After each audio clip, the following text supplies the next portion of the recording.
किसान भाइयों नमस्कार। मेरे उन्नत किसान चैनल में आप सभी किसान भाइयों का स्वागत है। मैं अतुल द्विवेदी। मैं आज आपको एक ऐसे कीट के विषय में बताऊंगा जो बैगन में जो फल को छेद देते हैं। उस कीट के विषय में बताऊंगा कि वो कीट कैसा होता है और उसकी क्या अवस्थाएं होती हैं, कितनी अवस्थाओं के बाद उसकी मृत्यु होती है और दवा कब डालें, इस विषय में बताऊंगा मैं आज को आपको। तो मैं सर्वप्रथम किसान भाइयों आपको ये अपनी मुट्ठी के अंदर बंद किए हूँ। ये कीट देखिए आप, ये कीट है जो बैगन के फल को छेद देता है और बैगन के अंदर घुस जाता है। ये आप देख सकते हैं नज़दीक से, जिसको फ्रूट बोरर कहते हैं। ये देखिए। तो ये किसान भाइयों जब अंडे देते हैं तो ये पत्तों में या फूलों में अंडे दे देते हैं और इनके अंडे जब टूटते हैं तो किसान भाइयों क्या होता है कि अंडे टूटते हैं तो ये जैसे पतला धागा है इस तरह के इल्ली निकलती है और इल्ली निकलने के बाद वो सीधे बैगन के फल में घुस जाती है। तो पहले जब ये घुसती है तब छेद नहीं बनता, इतना ये पतले रहते हैं कि बहुत पतले रहते हैं।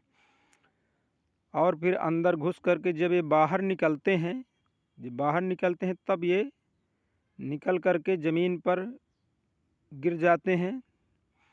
जब ये निकलते हैं तब छेद हो जाता है बैगन में। और जब ये इल्ली पूर्ण वयस्क हो जाती है तभी बैगन से अंदर से निकलती है और ज़मीन में गिर जाती है।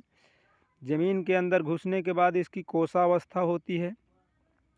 ये 15 दिन की कोशावस्था होती है। इस अवस्था में ये खाना पीना सब बंद कर देते हैं और खाना पीना बंद करने के बाद फिर ये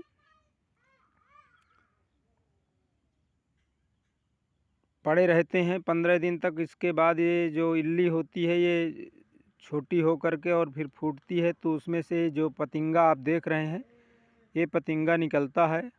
और फिर ये जब पतिंगा निकलता है तब ये अपनी वंश वृद्धि करते हैं, संयोजन का काम करते हैं और मिलते हैं, मिलन क्रिया करते हैं और फिर अंडे देते हैं। इस तरह से इनका जीवन चक्र है। तो किसान भाइयों आप इस फ्रूट बोरर के विषय में जान चुके होंगे कि ये इसकी जो जीवन चक्र है वो कैसा है। तो अंडे के बाद लार्वा और इल्ली के बाद लार्वा जो कोशावस्था होती है। कोशावस्था के बाद फिर ये पतिंगे बनते हैं। पतिंगे बन करके फिर ये अपनी वंश वृद्धि करते हैं। किसान भाइयों सभी जो भी इल्लियाँ होती हैं, जितने प्रकार की इल्लियाँ होती हैं, उड़ने वाले जितने पतंगे हैं, उनकी यही अवस्था होती है।